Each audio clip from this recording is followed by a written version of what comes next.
لے کر دوائیں محبت دیتے ہیں پیغام صحت۔ بسم اللہ الرحمن الرحیم۔ السلام علیکم ورحمۃ اللہ وبرکاتہ۔ پیغام ٹیلی ویژن کے پروگرام پیغام صحت کے ساتھ آپ کا میزبان ندیم الرحمان پروگرام میں خوش آمدید کہتا ہے۔ معزز خواتین و حضرات، فی زمانہ اس وقت بہت سارے ایسے امراض ہیں جن کو ہم بڑا مرض سمجھتے ہیں، اور عام طور پر وہ مرض اتنا بڑا ہوتا نہیں ہے جتنا ہم اس کو تصور کرتے ہیں۔ بہت ساری نئی بیماریاں ہمارے علم میں آ رہی ہیں، اور وہ بیماریاں کیوں ہوتی ہیں، کس وجہ سے ہوتی ہیں، اور ان کے نقصانات آگے چل کر کیا کیا پیش آ رہے ہیں، ہمیں ان کے بارے میں جاننا بہت زیادہ ضروری ہو چکا ہے۔ اور کچھ ایسے امراض ہیں جو بڑی تواتر کے ساتھ، تیزی کے ساتھ ہماری اس جنریشن میں، اس قوم میں بڑھتے چلے جا رہے ہیں۔ ان میں نوجوانوں کے مسائل عام طور پر بہت زیادہ ہوتے چلے جا رہے ہیں۔ خاص طور پر خواتین اس معاملے میں بہت زیادہ ان امراض کا شکار ہو رہی ہیں۔ خواتین کے ہاں ہارمونل امبیلنس بہت زیادہ بڑھتا چلا جا رہا۔ اس کی وجوہات کیا ہے؟ لائف سٹائل خراب ہے، یا کوئی ایسا معاملہ ہے کہ جس کی وجہ سے وہ تیزی کے ساتھ ان امراض کا شکار ہو رہی ہیں، اور بہت ساری خواتین ہو رہی ہیں۔ جیسے کہ ہم نے پچھلے کچھ پروگرامز کے اندر شوگر کے بارے میں بات کی، اور ہم نے مختلف قسم کی بیماریوں کو غذائی انداز سے بھی دیکھنے کی کوشش کی، تو ہمیں اندازہ ہوا کہ ہمارا جو لائف سٹائل ہے، یہ لائف سٹائل ہمیں بہت ساری بیماریوں کا شکار کر رہا ہے، جبکہ ہم بیمار نہیں ہیں۔ صرف ہم طرز زندگی بدلیں تو ہماری بہت ساری چیزیں خود بخود ٹھیک ہونا شروع ہو جاتی ہیں۔ اسی طرح ہمارے ہاں خواتین کے اندر بھی ہارمونل امبیلنس کی وجہ سے بہت سارے پرابلمز آ رہے ہیں۔ خواتین کا ویٹ بہت جلدی تیزی سے بڑھ رہا ہے، خواتین کے چہرے پہ بال آ رہے ہیں، ان کے ماہانہ ایام کے اندر خرابیاں ہمیں نظر آ رہی ہیں، اور شادی کے بعد وہ بہت سارے مسائل کا شکار ہو جاتی ہیں۔ ان میں ایک مسئلہ PCOS کا بھی ہے، جو کہ ہم PCOS کہتے ہیں، اور یہ ہارمونل امبیلنس کی وجہ سے ہوتا ہے، یا کسی غذائی خرابی کی وجہ سے ہوتا ہے۔ آج کے پروگرام میں ہم ڈسکس کریں گے۔ میرے ساتھ میری شریک گفتگو ہیں محترمہ ڈاکٹر عاصمہ نعیم صاحبہ۔ آپ FCPS ہیں گائنی اینڈ آپس میں، اور اس وقت کنگ ایڈورڈ میڈیکل یونیورسٹی کے اندر درس و تدریس کے شعبے کے ساتھ منسلک ہیں۔ میری دوسری مہمان ہیں فاخرہ عاطف صاحبہ، اور آپ فوڈ اینڈ نیوٹریشنسٹ میں MPhil ہیں۔ ان کو پروگرام میں خوش آمدید کہتے ہیں۔ السلام علیکم۔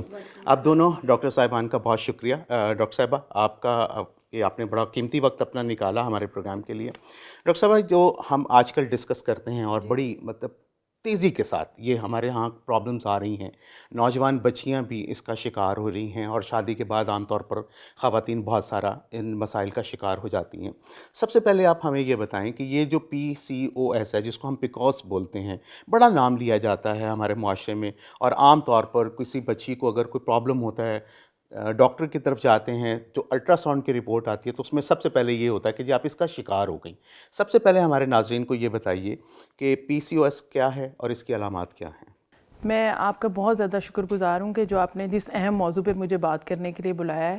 یہ اہم اور اس لیے ہے کہ اس کی جو ہماری سوسائٹی ہے، ہمارے معاشرے میں اس کی شرح میں دن بہ دن بہت زیادہ اضافہ ہو رہا ہے، اور آپ سمجھ لیں کہ یہ ایک وبا جس طرح پورے علاقے میں، پوری سوسائٹی میں پھیل جاتی ہے، تو آپ اس کو ایک گائنی کی فیمیلز میں 21ویں صدی کی ایپیڈیمک بھی کہہ سکتے ہیں۔ صحیح، کیونکہ یہ جس طرح یہ پھیل رہی ہے نا، اس کو ہم ایپیڈیمک کا ہی نام دیں گے۔ بالکل صحیح۔ تو اس میں یہ ہے کہ اب یہ سوال ہوتا ہے کہ یہ کیا ہے، ٹھیک ہے؟ اس کو PCOS بھی کہا جاتا ہے، PCODs بھی کہا جاتا ہے، پولی سسٹک اوویرین ڈیزیز کا نام بھی ہے، اور پولی سسٹک اوویرین سنڈروم بھی ہے۔ یہ مور اور لیس ایک ہی چیز ہے، ٹھیک ہے؟ اس میں یہ ہے کہ جو پولی سسٹک اوویرین ڈیزیز ہے، جب تک وہ صرف اووریز تک محدود ہے تو وہ پولی سسٹک اوویرین ڈیزیز رہتی ہے، اور جب وہ وہاں سے پھیل کے جسم کے دوسرے اعضاء کو متاثر کرتی ہے تو اس کو پولی سسٹک اوویرین سنڈروم کا نام دیا جاتا ہے، جیسے کہ بلڈ پریشر ہونا، شوگر ہونا، اور اس پہ اور چیزوں پر جو اس کا اثر انداز ہوتا ہے، ٹھیک ہے؟